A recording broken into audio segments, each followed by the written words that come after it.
propose maintenant qu'on donne la parole à nos deux intervenants.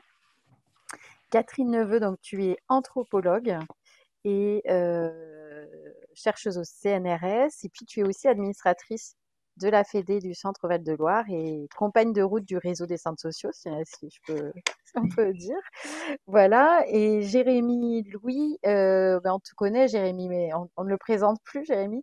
Donc chargé de mission à la FCSF pendant encore quelques jours, en fait jusqu'à demain.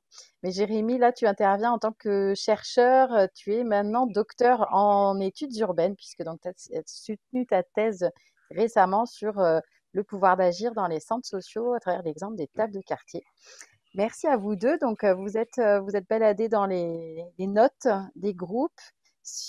Comment réagissez-vous? Sur quoi avez-vous envie de nous interpeller? Quelles sont les particularités peut-être des centres sociaux en matière d'écologie et de développement durable? Et donc, c'est toi, Catherine, qui prend la parole en premier. Ok, donc merci de m'accueillir pour cet autofocus. Je vais être assez brève parce que vu la richesse des échanges qu'il y a eu dans les différents groupes, je pense que c'est bien aussi de laisser du temps à la discussion collective. Juste peut-être redire deux, trois choses sur peut-être les particularités des questions environnementales dans leur liaison avec les questions démocratiques et de justice sociale à propos des centres sociaux. Je reviens pas sur ce qui a été dit dans les épisodes précédents du cycle, hein, sur les liens très clairs entre changement climatique et inégalité, le fait que les populations les plus précaires sont aussi celles qui sont généralement les plus touchées par les effets du changement climatique ou des problèmes environnementaux. Et je pense la pandémie qu'on traverse actuellement montre aussi très clairement à la fois à quel point un certain modèle économique produit des dégâts environnementaux qui ont des conséquences sanitaires, qui ont des effets très nets en matière de renforcement d'inégalités préexistantes. Par exemple, bon, il y a des exemples précis, je ne vais pas en donner énormément, mais on sait à peu près maintenant que les personnes en mauvaise santé, en situation d'obésité ou de surpoids, sont plus susceptibles d'attraper la Covid ou d'en avoir des effets graves. Et cette condition-là est tout souvent liée aussi à des problèmes d'inégalité socio-économique. Et on peut aussi penser au terrain proposé aux gens du voyage dans les communautés de communes qui sont systématiquement installées dans des endroits pollués, sous les passages d'avions, près des décharges ou au bord des autoroutes. Et là, on voit bien aussi comment les inégalités et questions environnementales se croisent de manière très nette. Donc, il me semble quand même, et c'était assez clair dans pas mal de contributions dans les discussions en atelier, qu'il commence à y avoir un peu un changement de regard sur les liens ou les relations entre questions environnementales, enjeux environnementaux et justice sociale. Et sans doute que la mobilisation des Gilets jaunes a joué un rôle puissant dans cette connexion plus claire entre questions de justice sociale et questions environnementales, puisque cette mobilisation avec d'autres pratiques aussi, hein, mais cette mobilisation entre autres a bien montré que les questions environnementales et écologiques, ce n'étaient pas des questions générales, abstraites, ni même une question morale ou de stricte protection des petits oiseaux et des fleurs et de la nature, que ce n'était pas non plus une question pour demain. Donc voilà, que ces enjeux environnementaux, ce n'est pas une question générale, abstraite, morale ou pour le futur, mais c'est bien ça renvoie bien à un ensemble de questions très pratiques et des questions très pratiques pour aujourd'hui, par rapport à des enjeux qui sont ancrés dans le vécu quotidien de tout le monde, puisque ça joue sur des questions aussi simples que comment on se nourrit, comment on se déplace, comment on se chauffe, comment on habite, comment on partage, comment on consomme, et que ça, c'est très pratique, c'est très quotidien, et c'est pas du tout des questions abstraites. J'insiste un petit peu là-dessus, parce que c'est vrai que dans les centres sociaux, il y a quelquefois un peu une tendance à, quand il y a une question dont on veut se saisir, on fait des débats. Et on fait des débats d'ordre un peu général quelquefois. Et il me semble que ces questions de lien et d'articulation entre enjeux environnementaux, enjeux de justice sociale et enjeux démocratiques, elles ont sans doute différents avantages, notamment pour les acteurs et les actrices des centres sociaux. Et il me semble qu'un de ces avantages, c'est de faire vivre la démocratie comme expérience, comme mode de vie, et pas juste comme question générale ou comme question de procédure ou de mode d'organisation. Parce que la prise en charge de ces enjeux environnementaux dans une optique de justice sociale permet d'expérimenter dans des pratiques et pas justement que dans du discours ou du débat d'ordre général. C'est-à-dire que ce qu'on touche du doigt très clairement à travers ça, c'est que le démocratique et le politique peut se loger dans des actions extrêmement triviales, a priori, comme construire des toilettes sèches, mettre en place une cantine autogérée à prix libre, organiser un chantier collectif pour fabriquer quelque chose d'utile dans le quartier. Bref, tout ce que Geneviève Pruvot appelle la démocratie du faire, c'est-à-dire une manière de penser et de pratiquer la démocratie qui ne passe pas juste par le débat et l'échange d'idées et la formation de l'opinion, mais qui passe par le fait de faire ensemble, de pratiquer ensemble. Et ça a été dit d'ailleurs par plusieurs participants et participantes dans les groupes. Ce faire ensemble est extrêmement important. Cette démocratie du faire, elle permet... Elle fabrique aussi des espaces démocratiques dans l'expérience ordinaire parce que, par exemple, elle permet de remettre en cause, justement par le fait qu'on pratique ensemble, qu'on fabrique ensemble, qu'on fait ensemble, elle permet de remettre en cause un certain nombre de situations d'inégalité ou de domination, par exemple des savoirs théoriques sur les savoirs pratiques, de mettre en valeur une diversité de connaissances. Elle permet aussi de questionner la répartition genrée d'un certain nombre de tâches entre les hommes et les femmes. Elle permet aussi de déstabiliser des divisions en termes d'âge. Voilà, donc pour dire que ça a ce genre d'intérêt, il me semble-t-il, que ça se prête particulièrement bien, ou ça passe nécessairement par du faire, par de la pratique, et que ça, du coup, ça a ce caractère démocratique fort. Et puis, dernier petit point, parce que c'était une question qui était soulevée dans les échanges de certains groupes. Est-ce que la question, et ça c'est plus une question que j'adresse aux participants et aux participantes, est-ce que la question environnementale ou écologique, est-ce que c'est une question en plus, comme la question du pouvoir d'agir a pu parfois être considérée être une question en plus, en disant bah non, on n'a pas le temps parce qu'on a déjà plein de choses à faire, donc on ne va pas rajouter quelque chose. Donc, est-ce que c'est une question en plus ou est-ce que c'est, comme le pouvoir d'agir, un enjeu transversal de changement, d'évolution des pratiques et des projets? Et il me semble que là, il y a une potentialité énorme de peser justement sur des transformations ou des évolutions des pratiques des centres sociaux. Et ça a été dit aussi à plusieurs reprises pour changer aussi leur image et la représentation que les personnes dans un quartier peuvent en avoir. J'arrête là je laisse la parole à Jérémy. Ouais, merci Catherine. Bonsoir tout le monde. Du coup, voilà, le lien entre écologie, justice sociale et démocratie, Catherine a montré le lien avec la question démocratique autour de la démocratie du faire. Moi, je voudrais parler du lien avec les questions économiques. Et donc, je vais vous parler un peu de la question de l'économie sociale et solidaire. Pour faire simple, l'économie sociale et solidaire, ça regroupe les structures, que ce soit des associations, des coopératives, des mutuelles, qui cherchent une troisième voie entre le public et le privé. L'idée est de sortir des circuits traditionnels pour repenser la monnaie, la banque, la production ou la consommation alimentaire, ou enfin la production, la consommation, le recyclage d'outils.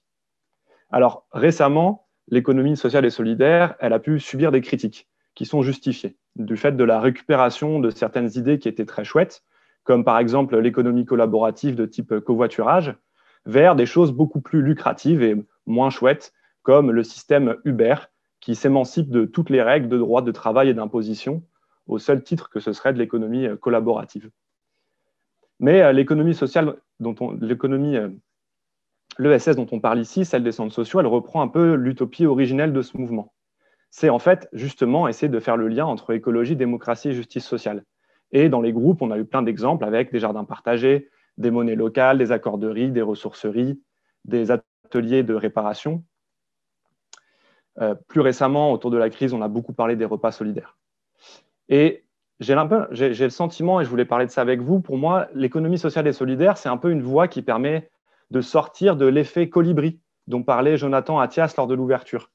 Autrement dit, de sortir de l'idée que c'est par des changements individuels qu'on arriverait à faire bouger les choses.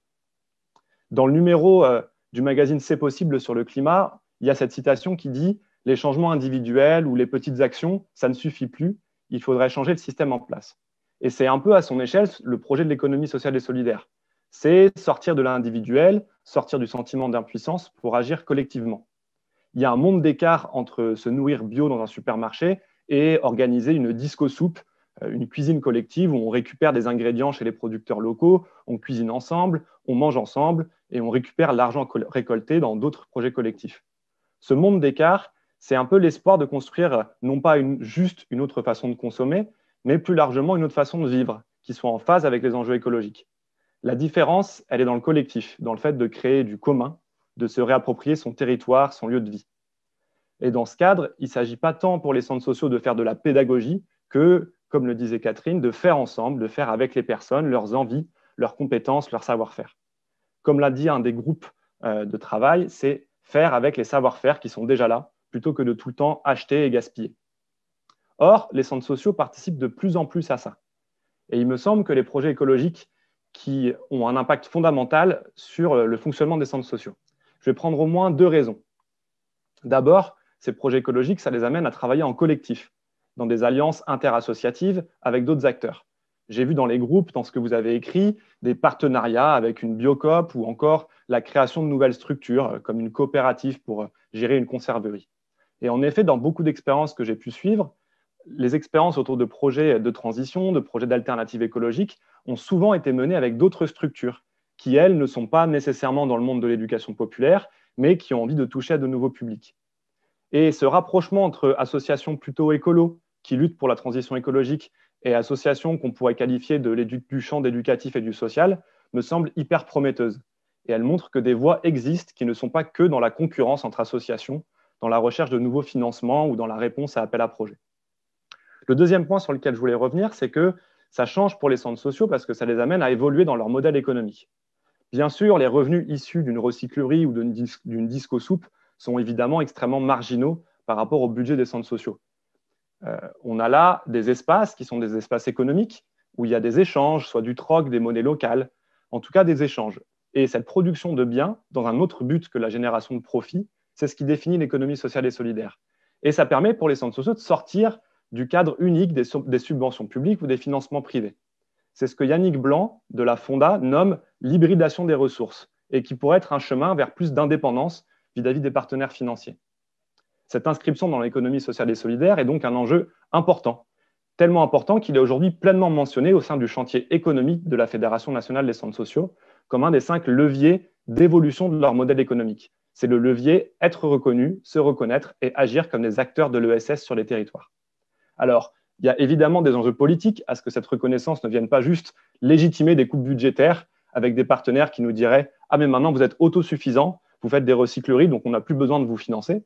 Mais ce sont des voies intéressantes pour penser l'autonomie des centres sociaux et surtout leur inscription dans des alternatives de transition. On le voit, les centres sociaux travaillent activement à l'expérimentation et à la diffusion de ces pratiques alternatives. Vous avez évoqué en groupe un certain nombre de ces pratiques, comme un composteur, un jardin partagé, une conserverie solidaire, un repair café, une reggae soupe, du babysitting solidaire, des espaces de gratuité, une modèle locale et même une forêt. Si des structures ou des fédérations veulent se tourner vers ce monde de l'ESS made in centres sociaux, je vous conseillerais des ressources produites par le réseau. Alors d'abord, évidemment, je vous invite à toutes et à tous de revenir et de relire la motion sur le développement durable dont ont parlé les collègues de la Drôme. Mais sinon, moi, je voulais vous parler de 2 ressources qui sont un peu des ressources fétiches au niveau de la Fédération nationale. La première, c'est le site c'estpossible.me. C'est un site qui ressource un ensemble d'initiatives des centres sociaux et de fédérations sur le développement du pouvoir d'agir. Or, l'année dernière, on a lancé avec ce site un concours autour de la thématique du développement durable qui s'intitulait « Agir pour un monde durable ». Et c'est pourquoi aujourd'hui, vous pourrez retrouver sur le site c'estpossible.me pas moins de 16 fiches thématiques avec différentes initiatives autour du développement durable, parmi lesquelles certaines, vous avez pu en parler en groupe. Donc, il y a une fiche thématique sur un Repair Café, une fiche qui parle de cuisine collective, une autre de recyclerie ou de composteur collectif. Bref, des initiatives très riches. N'hésitez pas d'ailleurs à nous contacter si vous voulez diffuser vos propres initiatives sur ce site. Et le deuxième point de ressource que je voulais mentionner, c'est le magazine C'est possible. Il y a 2 numéros qui sont consacrés à cette thématique. Le tout premier numéro du magazine, le numéro 1, partait justement sur l'économie sociale et solidaire. On retrouve des interviews avec des chercheurs qui travaillent sur ces sujets, mais aussi des témoignages de bénévoles et de salariés de structures sur des projets qu'ils et elles ont montés. Et également le numéro 14, qui est beaucoup plus récent, qui s'intitule « Les centres sociaux plus chauds que le climat » et qui aborde les enjeux écologiques contemporains et la manière dont transition écologique et pouvoir d'agir des habitants, des bénévoles et des salariés, en fait, tout ça est lié. Et la façon de penser ces liens, c'est un peu, au final, parce qu'on vous a dit avec Catherine, autour de la démocratie du faire et l'économie sociale et solidaire. Juste peut-être pour rebondir un petit peu sur la question d'Armel et en reprenant aussi quelque chose qu'a évoqué Jérémy. Si j'ai bien compris la question d'Armel qui était comment est-ce qu'on peut collaborer le cas échéant avec des chercheurs pour peut-être mesurer ou comprendre où est-ce qu'il faudrait agir ou sur quoi il faudrait agir pour avoir des actions qui ont vraiment de l'effet. Après, je pense que ça dépend là aussi largement comment on définit cette question de l'effet. Parce qu'il y a la question que ça peut être utile d'avoir un point de vue ou des collaborations avec des chercheurs pour comprendre les enjeux de mobilité, etc. En même temps, je pense que ces enjeux de mobilité, on peut très bien les toucher du doigt et je suis sûre que vous les touchez du doigt très quotidiennement en travaillant avec les habitants. Donc après, qu'il y ait des formes de collaboration avec des chercheurs pour construire ensemble des manières de comprendre et de peser là-dessus, oui, mais voilà, là encore, je pense qu'il y a un équilibre à trouver entre différentes formes d'expertise. Et comment est-ce qu'on définit les faits? Parce qu'il y a bien évidemment la question des effets environnementaux. Est-ce que ça permet de ralentir le réchauffement de la planète? Est-ce que ça permet d'avoir une meilleure alimentation, etc. Mais par rapport à ce qu'on disait, je pense que la question des effets, c'est aussi est-ce que ça permet un mode de vie plus démocratique? Est-ce que ça permet de fabriquer plus d'égalité entre les gens? Donc, c'est quoi les effets qu'on voudrait mesurer? Voilà. Il y a à la fois la question des effets sur des enjeux strictement environnementaux, mais il me semble que c'est aussi extrêmement important d'être attentif aux effets que ça produit pour réaliser que d'autres modes de vie sont possibles et que ces autres modes de vie, comme le disait Jérémy, ils sont possibles aussi pour les centres sociaux et les associations de quartier, à la fois en termes d'alliance, de collaboration, de partenariat, et aussi en termes d'imaginaire, de se dire il y a peut-être autre chose que la subvention pour déployer les projets qui sont importants pour les habitants, qui sont les ressources et les formes de l'économie sociale et solidaire. Donc voilà, je pense que cette question des effets, il faut la ramener aux objectifs qu'on se fixe